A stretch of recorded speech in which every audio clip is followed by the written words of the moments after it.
Hey, what's going on, everyone? Welcome back to the Jared Report, where we discuss everything pop culture from movies to TV shows. So, let's get into it. The Mandalorian and Grogu movie. What can I say? It's a movie. It happened.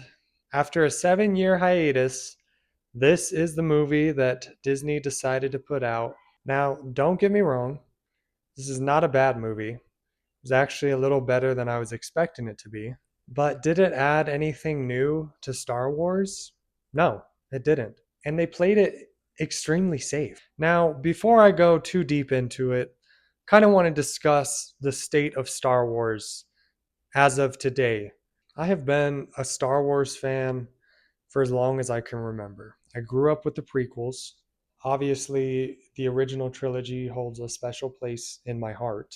And ever since Disney took over the show, we've had a very mixed bag of Star Wars. You know, Rogue One was absolutely amazing, way better than it had any business being. And then we get the sequel trilogy, which The Force Awakens, it really started out strong. I remember seeing it in theaters, and when Kylo just stopped that blaster gunfire in midair and it just stood there, like I love that scene. And Kylo Ren is probably one of my favorite things that came out of the sequel trilogy. But if I had to grade it overall, it it just kind of tainted the whole universe and split the fan base. Which we had the terrible Rise of Skywalker that came out in 2019 and just somehow Palpatine returned. I still can't get over that shit. But then I believe in 2019 as well, we had a golden egg, something new and delightful, The Mandalorian, which surprised a lot of audiences. I remember at the end of the first episode of the very first season when they reveal Grogu, you're like, what the hell? Is that a baby Yoda? Season one was great. It added a new element to Star Wars. It kind of gave us that promised underworld show that George Lucas had originally started, but never quite got to finish. And the first season kind of built off of that. And then season two was even better. And especially the ending when Luke shows up, like that was completely unexpected. You had these new characters, Din Djarin, the Mandalorian, you had Grogu, and a whole bunch of interesting side characters as well. And then season three hit, and it was just a complete mediocre season. It kind of started with those two in between episodes that we got in Book of Boba Fett, which those two episodes were amazing. Those were the best part about the Book of Boba Fett show, but that's not what it was supposed to be. It's supposed to be, about Boba Fett. But anyway, they show us these two episodes, kind of derail Grogu's training and the entire ending of season two that we got with Luke showing up, just for Mando and Grogu to be reunited, which I wasn't completely against because, love the characters, love their relationship. But then just in season three, I just felt like the whole season was just a waste of time. Nothing really happened. We got to go back to Mandalore, which was kind of cool after seeing everything from the Great Big Fall, but it just was an entire step down, especially after season two, which was just complete peak Star Wars. Which playing into the movie, I wasn't really excited for. Like season three was terrible. I really just did not like it. And then the first movie back in theaters for Star Wars, we're getting a movie based off a TV show. Like I don't think that it was a good decision on Disney's part. But okay, let's get into the movie itself. Just kind of wanted to put my 2 cents in. We'll go into spoilers. There's not really anything to spoil here. I feel like you get the whole base of the story just from the trailer. Um, so stick around. You're not really missing anything because nothing really happens throughout this entire movie. And when I say nothing happens, I mean, there's this one point in the movie where Din has been injured from that snake dragon bite, and not at any point did I think that he was going to die or that Grogu was in any trouble. Like, we all knew that both of them would make it out of this. And the whole movie itself just seemed like a big side quest. Now, don't get me wrong. we got some of the Hutts in there. You know, you had the twins that were in the Book of Boba Fett show, and then they introduce Rada Hutt, which we had kind of seen a glimpse of him back in the Clone Wars show when Anakin and Ahsoka go on this mission to go save him as a little baby. So, you know, that's one thing I kind of enjoyed was Jeremy Allen White, who played Rada Hutt. He did pretty good, and I actually ended up liking the character a whole lot more than I had expected. And it was, of course, fun to see Din and Grogu kind of doing their own thing. Yeah, I mean, there's a lot of comedy slapstick moments in here with Grogu with some of the cute things that he does, which obviously, like, yeah, you'll catch me smiling in the theater. There's some parts that, you know, were interesting with some of the action scenes. You know, we open to Din, or really, they open with a lazy crawl, I'll call it, where they kind of just explain what Din's up to. You know, he's hunting down old Imperial forces, and it opens with him attacking a whole league of Imperial Shadow Lords who are kind of having this meeting when he interrupts them. And then, you know, he goes on this whole chase scene to take down the dude that was in charge of the meeting, which, like, was probably what, the first 10-15 minutes of the movie, which I enjoyed. Like, it was a fun opening action scene. And then after that, we go to, I don't remember the planet's name, but we've seen it before from some of the other shows like Ahsoka, and I believe in Mando season 3. Don't quote me on that. But anyway, it's not an important detail. After he takes out those Imperials, we go back to this planet where Din is trying to collect his bounty, and we get some of Sigourney Weaver's character. And let me just tell you this: I've heard other people say it. I agree with them. This is the laziest acting job by Sigourney Weaver. She's probably in the movie for like 5 or 10 minutes total, and the acting's dry. She doesn't really have a lot to do. Her character is not interesting. They never really explain her background or who exactly she is, other than giving us her name. But anyway, we get back to this planet, and then that kind of pushes us to the main storyline. They're looking for this Agent Coin, this Imperial agent that no one has ever seen, so they're not really sure what he looks like. And she says, you know, the Hutts are willing to work with us. You got to go meet them on their planet, and they will give you more information, but it's going to be in exchange for you rescuing their nephew. So we're off, and then Din travels off world, goes to meet the Hutt twins, and initially they play it off like, hey, you know, we miss our nephew. We need you to go find him. He was last seen on this planet, and he's being held prisoner. So Din ends up going to the planet that he was rumored to be on, being held prisoner. And the planet itself is really cool. It's very much like a Blade Runner kind of styled planet. You get to see Martin Scorsese's character where he's playing this like multiple limbed alien, and you know, has a little bit of comedy relief in there. And he ends up pointing Din in the right direction. So then we cut to seeing some Rada action, which it was kind of cool to see like a ripped Hutt.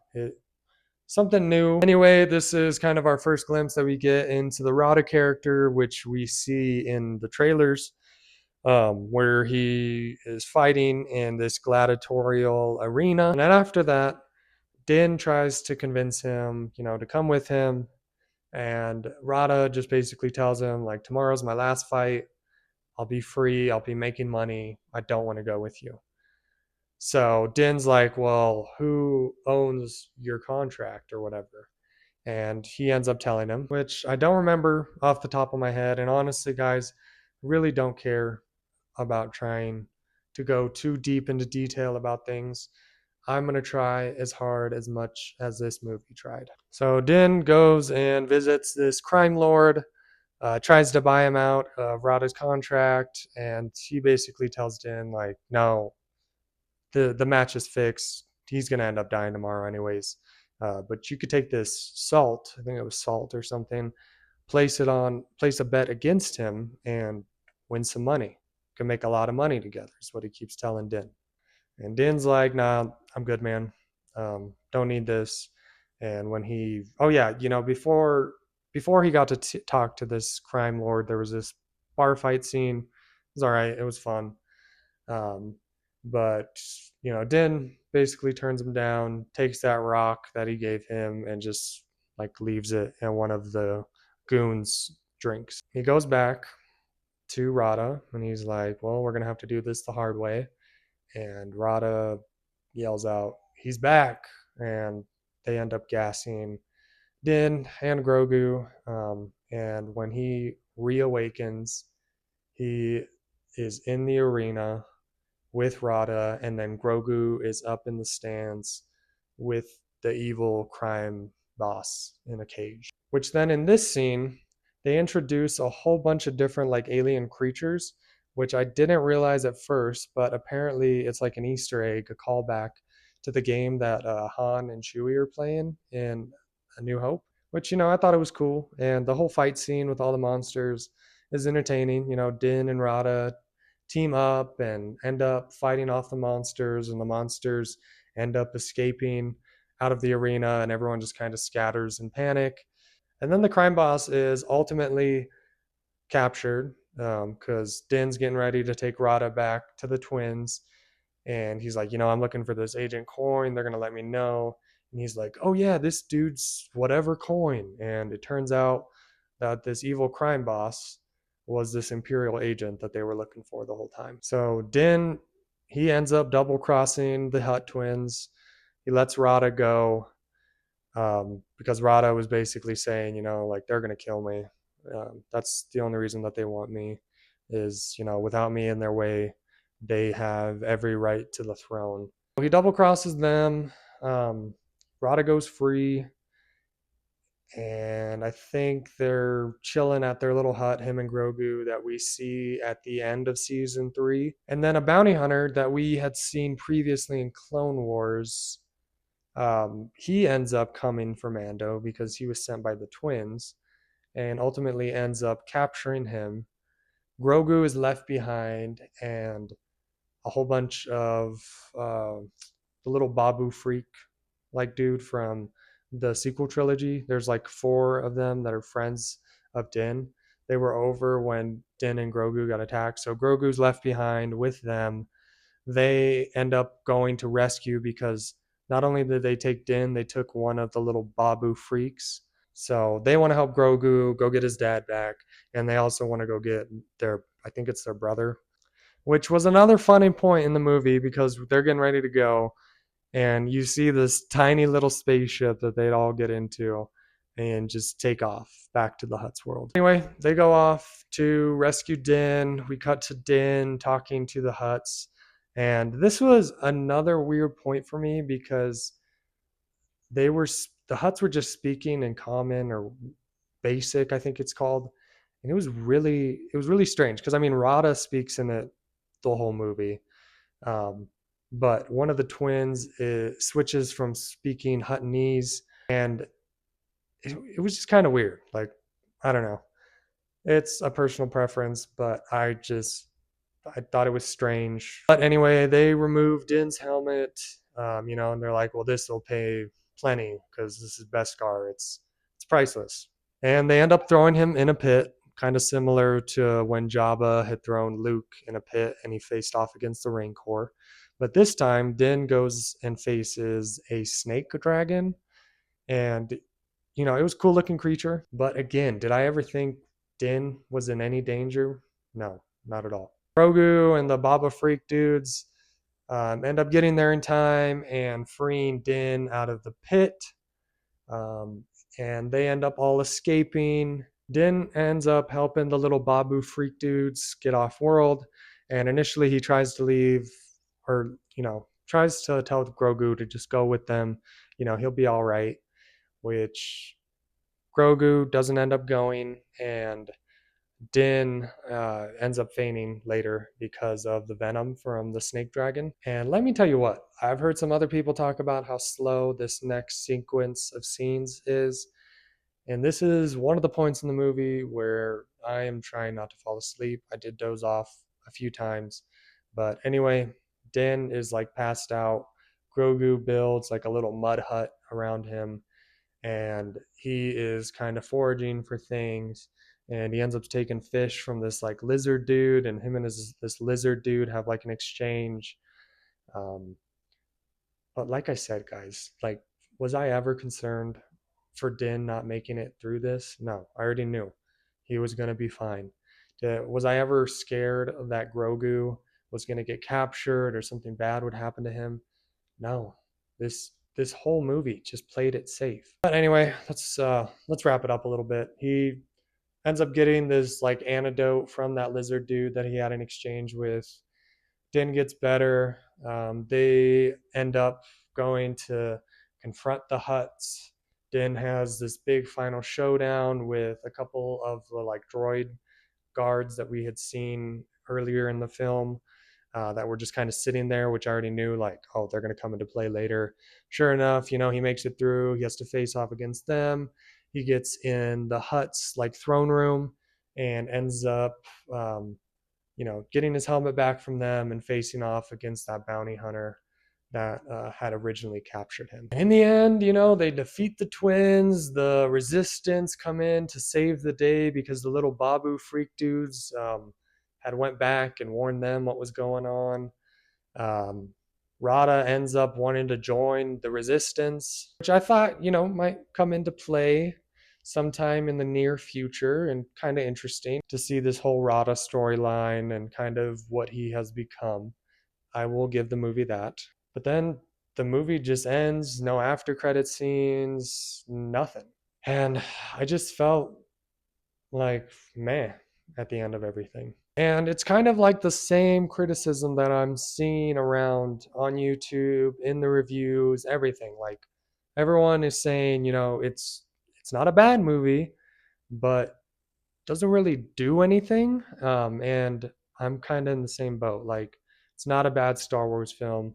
It's better than what we just got 7 years ago with fucking the terrible Rise of Skywalker. But I just, I don't know. I didn't feel anything. And it was funny because I went to see the movie with a couple buddies of mine, and we're standing outside the theater, kind of just talking about everything. And I don't want to be a Debbie Downer. So, I'm just, just going along and talking with them.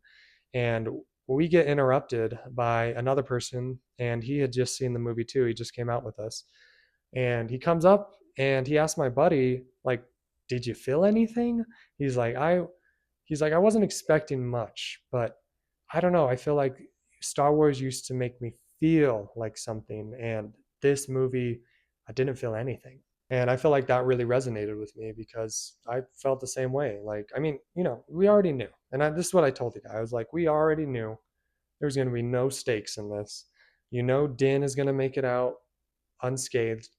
Grogu's gonna make it out. But I thought they would at least like add something in there. Like, I was maybe expecting like an after credit scene, or like not for it to end so abruptly, because literally like Din is rescued. They go back to the outpost and kind of touch bases, and we see another 30-second clip of Sigourney Weaver, and it just ends. Like, I don't know. It just, as a Star Wars fan, someone who has grown up loving Star Wars his whole life, like, it just makes me sad.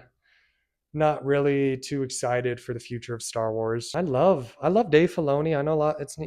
He's not everyone's cup of tea. I love Jon Favreau, but man, I just feel like Filoni had just come out with the Ahsoka show, which was like his first live action baby, and that was kind of eh.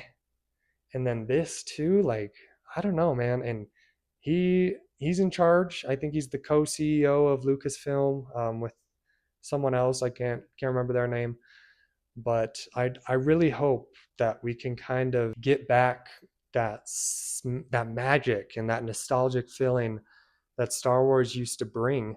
And honestly, like, I love the Skywalker story. I love the Skywalker saga.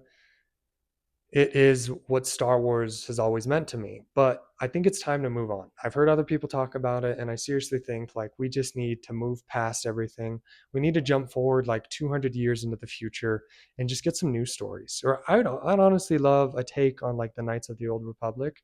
Let's go back a few thousand years and let's start something new. Like it's time to just start fresh with Star Wars. And I think next year we're getting Starfighter, which is going to be another Star Wars movie, and I don't think it plays in to anything. I'm sure they'll probably touch on the sequels a little bit, but you know, I'm feeling the same way, like meh, like we'll see when it comes out. I don't really have any high hopes for it, but I don't know. I feel like after 7 years, no Star Wars in the theaters, this is what we get, which is just like a lukewarm film that plays it super safe. I didn't feel anything.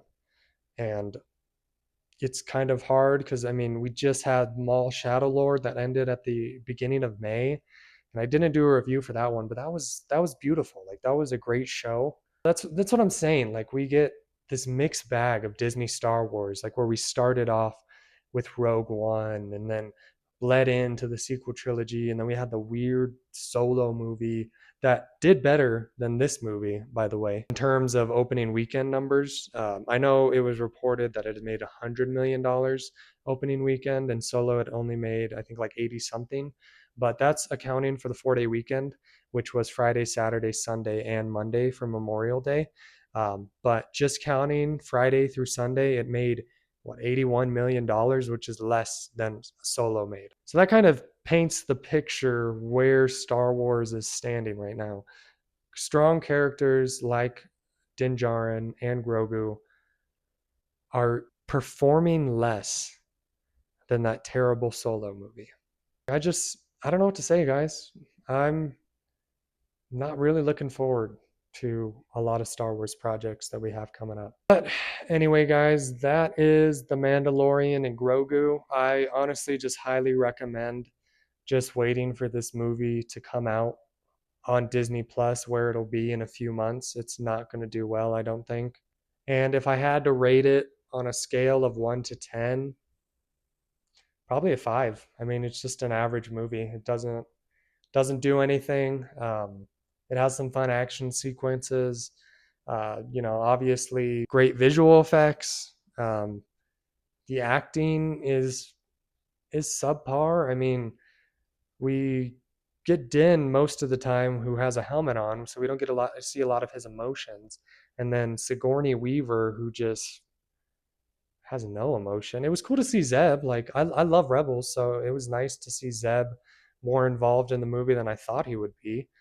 But yeah, I mean, just a very, very mediocre movie, guys. But what did you think? Did you like the movie? Did you hate it? Are you feeling the same way as me? Kind of just like, I don't know where Star Wars stands, and I don't know where it's going to go in the next 5 years. Let me know down in the comment section below. And if you're new to the channel, please like and subscribe this video if you want to see more content like this. I will see you guys on the next Jared Report.